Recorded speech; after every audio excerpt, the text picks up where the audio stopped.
Back inside the ballpark, everybody. Time for TinChattin, episode number 3 of the 2024 season. Hoodie J Prince alongside of Chili Mike Maahs. Yes. Mike, we are perched under the home run porch here at Parkview Field this evening, and it's a spot of the ballpark that unfortunately hasn't seen a lot of action from our Fort Wayne TinCaps here, especially as of late. But it's good to be back at the ballpark. Not so great to see what the team's done here to start the week, dropping 3 straight here to open their series with the Loons as of tonight, after winning 4 straights against Dayton last week. Yeah, that's the Jekyll and Hyde part of this situation. 4 wins in a row over the Dragons, and then at that point, the TinCaps came home after their road trip in first place in the East by half game over Great Lakes. And wouldn't you know it, Mother Nature stuck her head out again, Yes, and there was a third postponement of the year here at Parkview Field, necessitating a doubleheader on Wednesday night. And I kiddingly said earlier tonight that the TinCaps bats have gone into the witness protection program. Yeah, they've struggled, Mike. 1 run here in each of the last 3 games, the first 3 games of this series with Great Lakes. 1 run, 3 hits, 1 run, 3 hits in both games of the doubleheader, 1 run on 2 hits on Thursday night, and they lose 11-1, 5-1, and 5-1. And credit Great Lakes getting some timely hits, taking advantage of some TinCap mistakes, and they've had some good pitching in this series thus far as well, both from the starters and from their bullpen. Yeah, absolutely. Mike, obviously we don't want to harp on the bad too much, but like we said, the TinCaps did win 4 straight there to close their series with Dayton.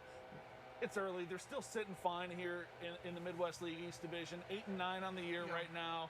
So still a lot of baseball left to be played, and you know, you've seen some good flashes from this team so far. Great Lakes just looks like they've got a pretty good team, and they've shown it the last couple of nights here. They really have. Of course, the pitcher they had on the mound on Thursday night, not so bad. Yeah. A little bit of lineage, where his dad was a former first baseman with the Los Angeles Dodgers. But tonight, Karras went 5 innings, no runs, 1 hit, 2 walks, and 8 strikeouts. Yeah, Mike, you mentioned the performance from Jared Karras tonight. You know, we've seen a lot of very good performances from, obviously, a lot of Fort Wayne TinCaps during our time here at Parkview Field in the 15 years that this wonderful stadium has been here.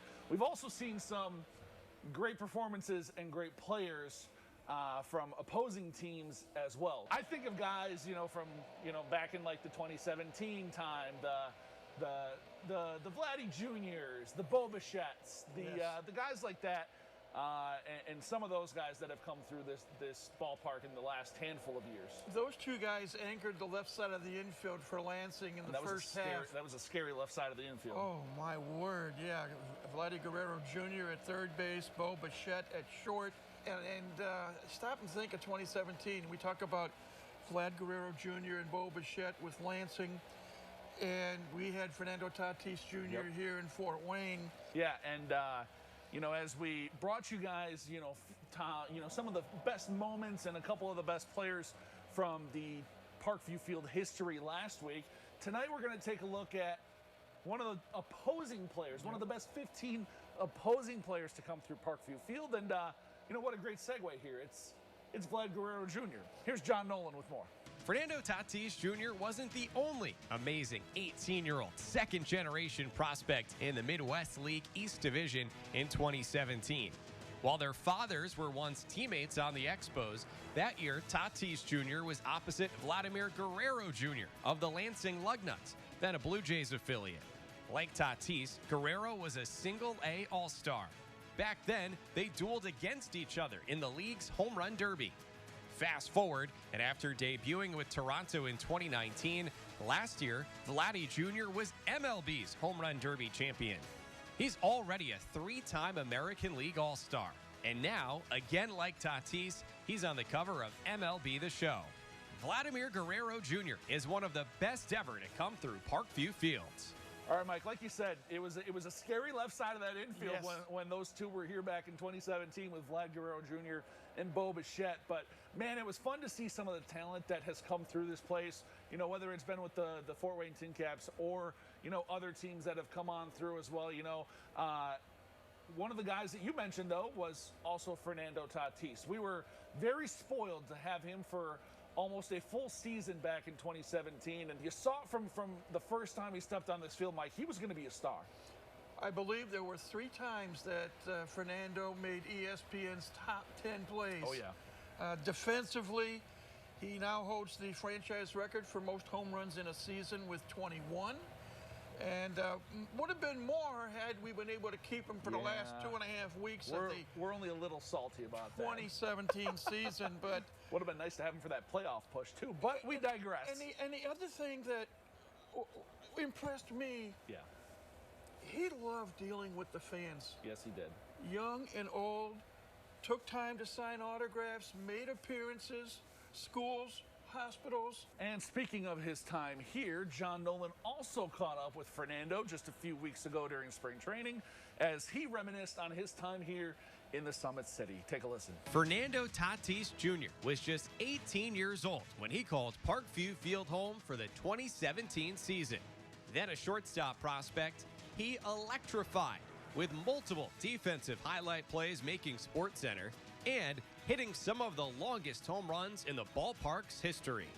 Before a late season promotion to AA, Tatis set Fort Wayne's franchise record for homers in a year with 21. He also led the Midwest League in on-base percentage and OPS. Tatis made his MLB debut at the Padres just 2 years later and has gone on to become a National League All-Star and Gold Glove Award winner, even leading the NL in home runs in 2021. From the 260 to the show, Fernando Tatis Jr. is a TinCaps legend. Mike, getting back to this year's team, a few more games here this week to try and right the ship and head into what's going to be a long road stretch for this team here after this week. 13 games on the road beginning next Tuesday night. Yep. What was supposed to be initially a 6-game series is a 7-game series at Lake County. 7th game added because when the captains were here earlier this year, Mother Nature had back-to-back rainouts, and as a result, only 5 of the 6 scheduled games were played. And because captains don't come back here in the first half, it'll be a 7-game series in suburban Cleveland next week, then the traditional off day on Monday, and then the road trip continues with 6 games in Comstock Park, Michigan against the West Michigan Whitecaps, the high A affiliate of the Detroit Tigers. Again, 2 more games here for the rest of this week at Parkview Field. 1:05 pitch Saturday and Sunday. That's going to do it for this edition of TinChattin, though. He's Mike. I'm Justin. Mike, I'm getting cold. I'm going to put my hood on. See you guys next Friday.